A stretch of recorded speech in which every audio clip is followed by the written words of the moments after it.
Yo, welcome back to my channel. Jadi kali ini saya akan memberikan tips dan saran bagaimana cara menyembuhkan kura-kura yang sakit, kura-kura yang mogok makan, kura-kura yang kena pneumonia, yang bisa menyebabkan kura-kura itu mati atau sudden death. Tapi sebelum itu saya memiliki beberapa cuplikan video. Itu ciri-ciri kura-kura yang sakit. Nah, itu bisa teman-teman tahu nih, oh bagaimana ciri-ciri kura-kura yang sakit. Oke, kita simak dulu videonya.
Oke, di sini saya memiliki satu metode, dua cara, yang dimana cara-cara yang saya sebutkan ini bisa membantu untuk menyembuhkan kura-kura Anda berdasarkan pengalaman saya pribadi.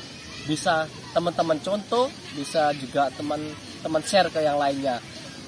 Bisa cocok atau enggak, jadi terserah teman-teman mau pakai atau bagaimana. Jadi kita langsung aja. Yang pertama yaitu aku biasanya nyebutnya itu semi dry dog. Nah, kalau semi dry dog ini kayak gimana? Semi dry dog ini hampir sama kayak dry dog, tapi masih menggunakan air. Nah, ini saya sudah membawa beberapa alat-alat. Nah, pertama air ini kan karena di sini tempatnya sulit, jadi saya bawa air sendiri. Yang kedua itu baskingnya. Dan yang ketiga ini wadah untuk kura-kuranya sendiri.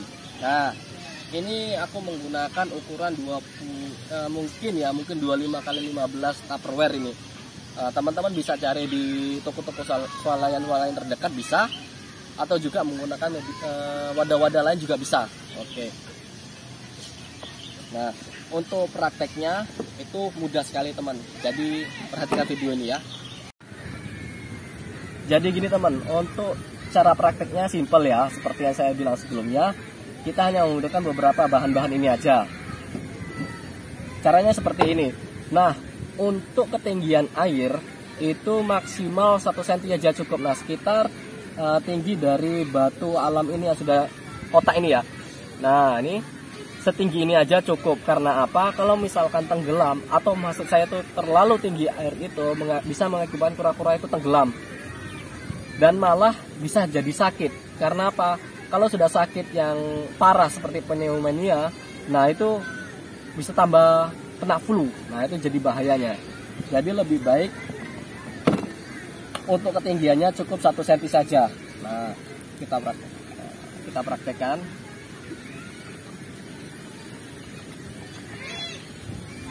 Oke. Nah segini sudah cukup teman. Untuk ketinggian 1 cm dan ada tempat untuk kura-kura berjemur di atas baskingnya. Nah untuk pencahayaannya sendiri itu diarahkan ke baskingnya ya, bukan ke airnya. Nah jadi semisal kura-kura itu mau berjemur, dia langsung bisa ke basking tanpa takut tenggelam. Nah ini kan cuma kedalamannya 1 cm ya kurang lebih. Nah jadi itu aman buat kura-kura.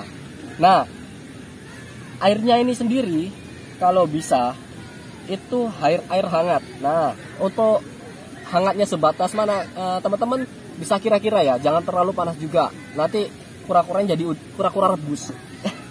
Nah jadi lebih baik hangat, gak terlalu panas kayak gitulah. Nah untuk campurannya itu ada, yang pertama bisa menggunakan garam ikan, yang kedua itu bisa menggunakan ketapang, dan yang terakhir itu bisa menggunakan Lucastop atau Akriflavin. Nah kalau saya sendiri itu campuran dari semuanya. Yang pertama itu yang jelas garamnya dulu ya. Jadi garam kita aduk. Nah kalau sudah itu kita kasih ketapang. Nah kalau ketapangnya sendiri itu aku menggunakan ketapang laut. Nah kenapa ketapang laut? Itu lebih pekat warnanya. Jadi menurut saya itu lebih baik lah, lebih bagus daripada ketapang-ketapang biasa. Nah setelah itu dikasih beberapa tetes Lucastop atau Akriflavin. Sebelumnya itu saya belum menggunakan Akriflavin ya, tapi bisa dicoba juga. Karena apa? Itu bagus untuk kura-kura juga, untuk menyembuhkan jamur dan lain sebagainya. Jadi seperti itu aja teman-teman. Yang penting dilakukan secara telaten. Oke, jadi cara kedua yang bisa kita gunakan yaitu dry dock. Nah untuk dry dock ini sendiri lebih mudah dan lebih simpel penerapannya, yang dimana teman-teman itu bisa menggunakan cara ini. Caranya cukup mudah dan simpel, tidak menggunakan air seperti yang cara pertama yaitu semi dry dock. Jadi kita cukup menggunakan lampu UVA UVB dan itu kita terangkan langsung ke kura-kuranya atau ke wadahnya kayak gitu. Ada contoh videonya seperti ini. Untuk dry dock tuh mudah teman, cukup menggunakan material-material seperti ini aja. Ini ada bak atau ember ya. Untuk ukurannya ini yang saya pakai sekitar 50 x 30. Yang kedua ini kaca, bisa teman-teman gunakan kayu atau apa itu untuk menyanggah wadah kura-kuranya. Nah seperti ini. Yang jelas kita menggunakan lampu UVA UVB. Kegunaannya selain untuk menghangatkan sebagai pengganti matahari, karena memang kura-kura yang lagi sakit itu rawan sekali mati ya, apalagi ukuran baby. Nah jadi untuk antisipasi lebih baik kita menggunakan lampu UVA UVB. Untuk mereknya terserah teman-teman ya, mau Nomoi Pet atau yang lain gak apa-apa. Untuk tingginya ini kisaran 40 cm, 50 atau 40 cm. Nah untuk wadahnya sendiri ini yang cukup penting, jangan terlalu di bawah sinar UVA UVB-nya. Karena apa? Ini cukup panas. Nah jadi kita sedikit jauhkan. Jadi di sini ada tempat yang tidak terlalu terkena sinar UVA UVB, dan di sini ada yang terkena. Jadi misal sudah terlalu panas kura-kuranya, nah dia pasti akan berpindah tempat. Dan jangan lupa, kalau kura-kura itu ada yang sakit dan kita berkoloni ya, kayak gitu, kita campur dengan yang lain, lebih baik kita pisahkan sampai betul-betul sembuh. Karena apa? Bisa menular ke kura-kura lain dan bisa sakit juga. Jadi kenapa aku juga guna kaca kayak gini? Nah itu buat misah juga, untuk menghemat tempat juga. Jadi kalau tempatnya besar gitu nggak masalah, jadi disendirikan kayak gini. Kalau saya sendiri cukup kayak gini aja udah cukup. Jadi simple, cocok bagi orang-orang yang nggak mau repot ya, kayak semi dry dock. Kalau dry dock cukup kayak gini aja, nggak perlu air, cukup seperti aja. Yang penting kalau makan kita sterilkan dulu, wadahnya juga sterilkan dulu, kita cuci atau disiram pakai air hangat nggak apa-apa. Jadi itu merupakan beberapa saran dan tips dari saya bagaimana cara untuk menyembuhkan kura-kura yang lagi sakit, mogok makan, flu ataupun pneumonia. Nah, selain beberapa saran tadi, saya juga mempunyai beberapa poin penting. Yang diantaranya jangan lupa untuk menjemur kura-kura setiap harinya. Karena untuk kura-kura yang ukuran baby di bawah 7 cm itu rentan sekali terkena penyakit. Apalagi kalau yang sudah mop ya, mop. Nah itu mop albino, nah apalagi seperti itu susah sekali dan gampang sekali untuk terkena penyakit. Jadi alangkah baiknya jangan lupa untuk menjemur. Nah, kalau untuk menjemurnya kita bisa pakai air hangat. Itu lebih aman dan lebih steril. Kayak gitu.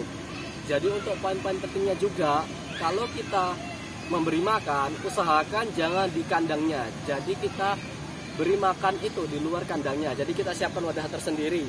Nah, kita beri makannya pada saat dijemur. Nah, untuk penjemurannya sendiri itu 10-15 menit itu aman-amannya ya. Jangan terlalu panas juga. Kasihan sama kura-kuranya nanti lemas. Nah, selain itu juga ada poin penting lagi. Yang ketiga yaitu menu makan yang diberikan. Nah, aku punya saran 2 menu makan yang cocok untuk baby kura-kura. Yang pertama itu cabai. Nah, cabai itu cacing beku. Bisa teman-teman cari di toko-toko swalayan tuh ada. Toko-toko kura, toko-toko akuarium. Nah, itu Pak, biasanya ada yang menjual cabai atau cacing beku. Nah, yang kedua ini memang sedikit repot ya, tapi bisa meningkatkan nafsu makan si kura-kura, yaitu udang. Untuk udangnya sendiri itu bisa menggunakan udang pasar, itu lebih mudah ya. Nah, setelah kita beli, kita kupas, lalu kita potong-potong kecil-kecil atau dicincang. Nah, itu diberikan ke kura-kuranya.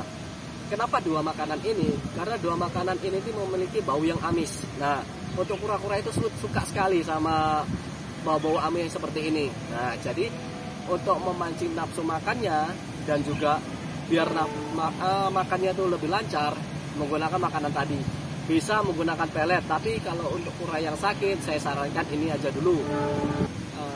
Oke, untuk saran yang terakhir, jangan gabungkan kura-kura yang sakit dengan kura-kura yang sehat. Kenapa? Karena itu bisa menular. Apalagi kayak flu kayak gitu kan. Nah, itu bisa menular ke kura-kura yang lain. Jadi alangkah baiknya dengan tips-tips dari saya yang tadi, itu kura-kuranya disendirikan. Nah, jadi disiapkan wadah sendiri itu lebih aman daripada kita campur nanti yang lainnya malah terkena sakit. Jadi sekian dulu video dari saya, saran-saran dan tips-tips saya, semoga bisa menginspirasi. Oke, see you di next video. Bye.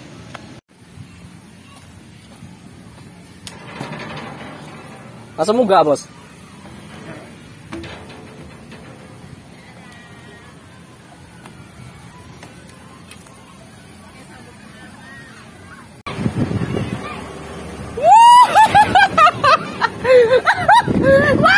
Menisar menjadi cabut.